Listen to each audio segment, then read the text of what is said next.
नमस्कार, मैं हूं रजनीकांत। आज बिहार में डीजीपी साहब काफी हाई टेम्परामेंट में दिख रहे हैं। गुस्सा एकदम सातवें आसमान पर है। डीजीपी विनय कुमार स्पष्ट रूप में कह चुके हैं कि जो भी इंस्पेक्टर करप्शंस में इन्वॉल्व होगा या जो भी बड़ा बाबू शराब माफिया या बालू माफिया के गठजोड़ में पकड़े जाएंगे या जिन बड़ा बाबुओं के ऊपर बड़े बड़े चार्जेस लगेंगे, अब नो सस्पेंशन, सीधे डिमोशन, मतलब इंस्पेक्टर से दरोगा बना दिए जाएंगे। पुलिस मैनुअल में पहले से प्रावधान है।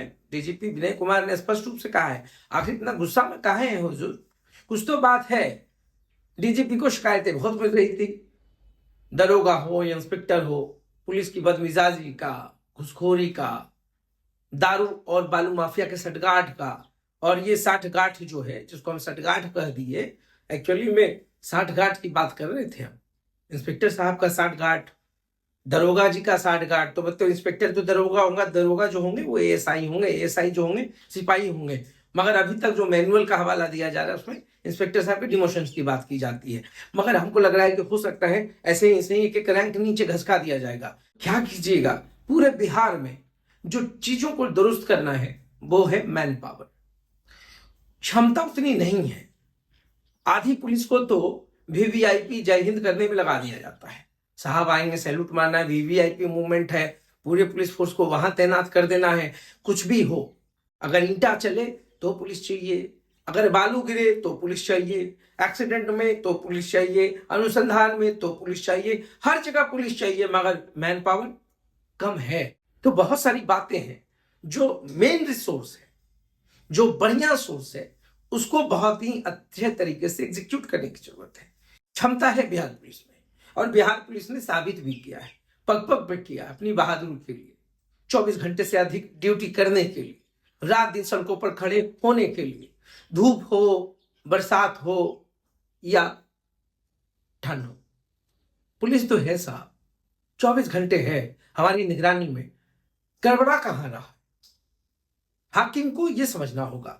वेदना संवेदना चली चाबुक तो कोई भी चला देता है, हम भी चला देंगे, मगर ग्राउंड रियलिटी समझना होगा।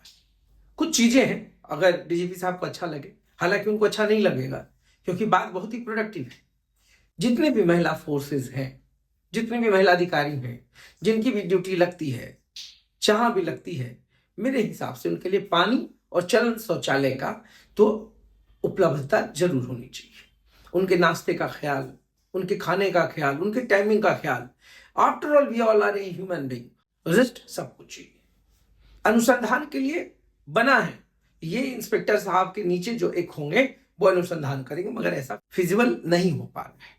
प्रैक्टिकली अगर देखा जाए तो पूरा थाना एक ही चीज में, एक सिस्टम इन्वॉल्व हो जाता है, तो अनुसंधान पे फर्क पड़ता है।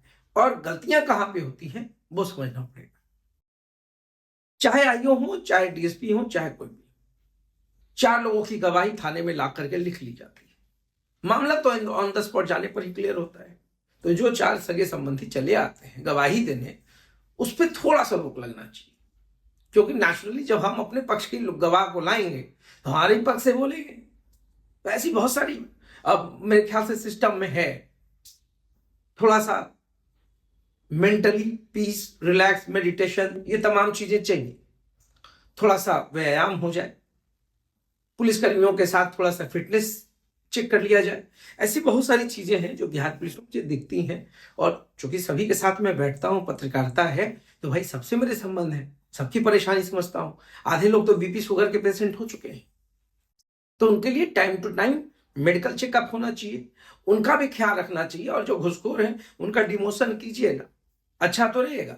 अगर हमने किसी को एक थप्पड़ मारा तो जेल, और साहब दंदना के कूट दे किसी को तो सस्पेंड काहे होंगे? धारा तो सबके लिए की है ना। तो जेल तो ऐसे लोग को भी जाना चाहिए, मगर जो अच्छे हैं उनको अच्छा कहना चाहिए। समाज में बिना पुलिस का तो समाज, बिना पुलिस का तो समाज चल ही नहीं सकता। वी कैन नॉट एक्सपेक्ट बिना सिंगल आवर्स। तो मुझे तो चाहिए, समाज को भी चाहिए। मगर जो करप्शन से ये तमाम चीजें हैं, कर्मा रिटर्न्स, कर्मा जो होता है ना साहब, वो घूम कर आता है। और ये मैं नहीं कहता हूं, बड़े बड़े बुजुर्ग कहे, बड़े बड़े संतों ने कहा है, बड़े बड़ी किताबों में लिखा हुआ है, उस ऊपर वाले ने कहा है। ये कर्मा तो रिटर्न्स होता है। आप किसी का दिल दुखाकर पैसा लेते हो, किसी का मजबूरी का फायदा उठाकर पैसा लेते हो, और वो रो कर कलप कर किसी से कर्जा लेकर आपको देता है। वो जो आ होती है ना, वही आपको परेशान करती है। इस चीज से बचना चाहिए, इस चीज से बचना चाहिए हर पुलिस वालों को। और मैं ये नहीं कहता हूं कि आप लोग काम नहीं करते, आप लोग काम करते हैं, मगर व्यवहार से दुख हो जाता है। अरे अरे रुक भाई, किसी का भी आइडेंटिटी है, एक रिक्शे वाले का भी वही सेम वैल्यू है, सेल्फ रिस्पेक्ट है जो आपका है, जो आईपीएस का है, जो बड़े बड़े लोगों का है, सबका सेल्फ रिस्पेक्ट है। और हर व्यक्ति चाहे वो कुछ भी हो, वो अपने बच्चों के लिए हीरो होता है। इसी चीज को हम बार बार समझाने की कोशिश करते हैं।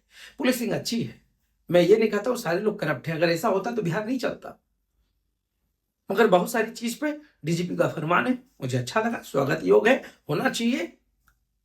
और फिर हम कहेंगे कि पुलिस वालों का भी ख्याल रखना चाहिए, इसी समाज का हिस्सा है।